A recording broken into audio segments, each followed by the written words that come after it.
Sa unang pagkakataon, si Sandra Mulak mismo ang nagkwento sa Senado nang naganap ng umano'y sexual harassment sa kanya ni Richard Cruz at Jojo Nones. Sa gitna niya, ipinakontempt si Nones. Isa pang celebrity ang nagsumbong sa Senado dahil sa naranasan namang panghahalay umano. Nakatutok si Mau Gonzalez. Sa pamamagitan ng video conferencing humarap si Sandro Mulak sa pagdinig sa Senado ukol sa mga alegasyon ng sexual harassment sa media industry. Ikwinento niya na matapos ang kanilang text exchange ng inirereklamo niyang independent contractor ng GMA Network na si Jojo Nones, nagpunta siya sa kwarto nito sa isang hotel sa Pasay noong madaling araw ng July 21. Pagdating sa kwarto, inabutan daw ni Sandro si Nones, kasama ang isa pa niyang inirereklamo na si Richard Cruz. Lasing na umano si Cruz at nakahiga sa kama. Binigyan daw ni Nones si Sandro ng wine. Nang tanungin kung ano ang sumunod na nangyari, nagdalawang isip si Sandro na sumagot. Yes, what else did he offer you? I don't know po kung pwede ko po sabihin yung buong details kasi it's really sensitive. Sige na, sabihin mo na. Your Honor, with all due respect po, as mentioned po kanina kay Senator Padilla, hindi pa po natatanggap ng kabila yung... Oh, you want to have it in an executive session? Pag hindi natin tatapusin to, ahaba ng ahaba ito. You're wasting our time here eh. Magsasalita ba kayo? Hindi. Kundi, alis na ako rito. Nagpaunlak din kalaunan si Sandro ng executive session kasama ng mga senador at pagkatapos nito, kanya nang idinetalye ang mga sunod na nangyari. Ayon kay Sandro, meron daw pinasinghot sa kanyang droga si Nones. Sisingutin po lahat gamit po yung 500 peso bill. Inutusan ka niya ni Jojo para suminghot. Ganun ba? Suminghot ba tawag doon? Hindi yes, mahigpit yun eh. Ilang beses ka sinabihan ng suminghot? Mga 3 times po, Your Honor. Tuloy-tuloy ang pag-inom mo ng wine. Hanggat malasing ka. Nanghina ka ba?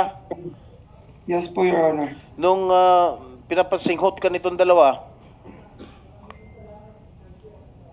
ano nararamdaman mo? Were you high?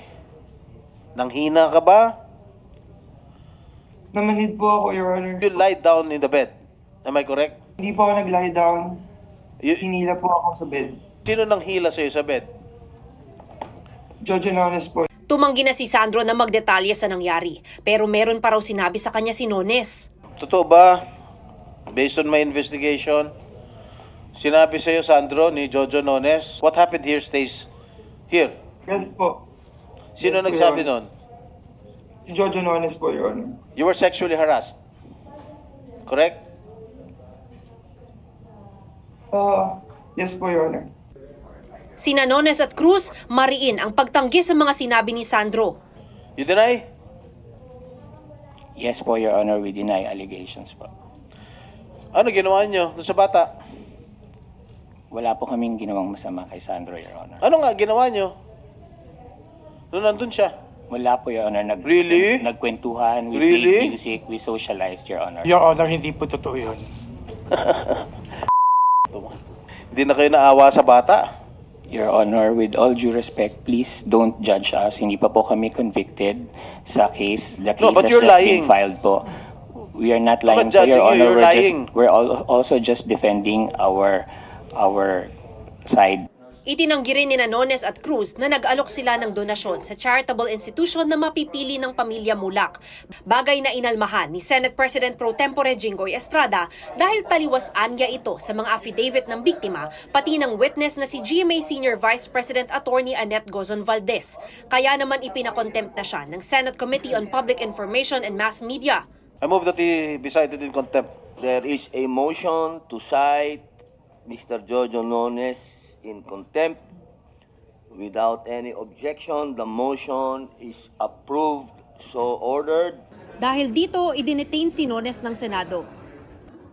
Napaiyak naman sa pagdinig ang singer na si Gerald Santos nang ilahad na biktima rin siya ng rape noong 2005. Ako po ay na-rape po.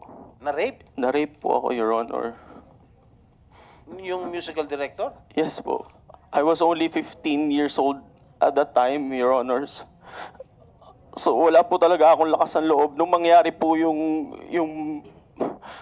Yung pang-aabuso po sa akin, wala po akong lakas ng loob talaga. Contestant pa lang po ako noon. May power talaga po siya over us, over me. Kaya hindi ko po nasabi talaga agad. Naghain daw ng kaso sa GMA Network si Gerald 5 taon matapos ang insidente.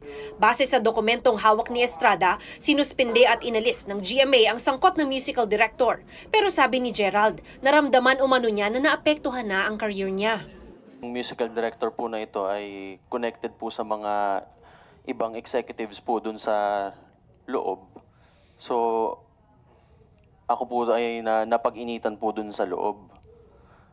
So kahit na, kumbaga, naalis nga po siya, naalis din po ako sa network. Sa huli, nagpa-release sa GMA Artist Center si Gerald at lumipat sa ibang network. Siniguro naman ng GMA Network na hindi ito kailanman nag-cover up ng sexual harassment sa kumpanya. Patuloy rin daw ang investigasyon sa kaso ni Sandro at nasa preventive suspension ang 2 akusado. GMA has had a policy against sexual harassment. And we have been strict about it.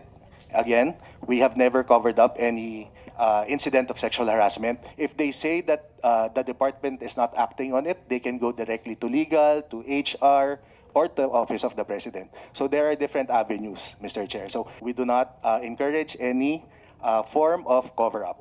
Okay? In fact, if there is someone that is covering up the matter, we also file an administrative case against them. Para sa GMA Integrated News, Mav Gonzalez, nakatutok, 24 oras. Naninindigan ang GMA Network laban sa lahat ng uri ng pang-aabuso. Sa isang pahayag, sinabi ng GMA na hindi nito kinukonsinti ang anumang uri ng pang-aabuso sa mga artista, personalidad, empleyado, independent contractors at iba pang stakeholders nito. Alinsunod dito ang naging aksyon ng network matapos itong matanggap ang formal complaint ni Gerald Santos noong 2010. Agad nagsagawa ng investigasyon at matapos ito ay agaran ding ipinatupad ng network ang nararapat na parusa sa inakusahan. Tinerminate ng GMA ang kontrata ng inakusahan at hindi na rin siya muling kinuha o binigyan ng trabaho pagkatapos nito. Ngunit ang nilalaman, ang formal complaint na inihain ni Gerald nitong 2010 ay naiiba sa akusasyon niya ng rape na binanggit niya sa Senado. Ngayon lang din nakarating sa kaalaman ng pamunuan ng GMA ang bagay na ito. Nais linawin ng GMA ang naging pahayag ni Gerald na natanggal siya sa network. Siya mismo ang humiling ng early release mula sa kanyang management contract noong 2010 na pinagbigyan ng GMA. Sa parehong taon ay agad din siyang lumabas sa ibang TV network. Dagdag pa rito, sumubok ding bumalik si Gerald sa GMA matapos ang kanyang kontrata sa TV5 noong 2013.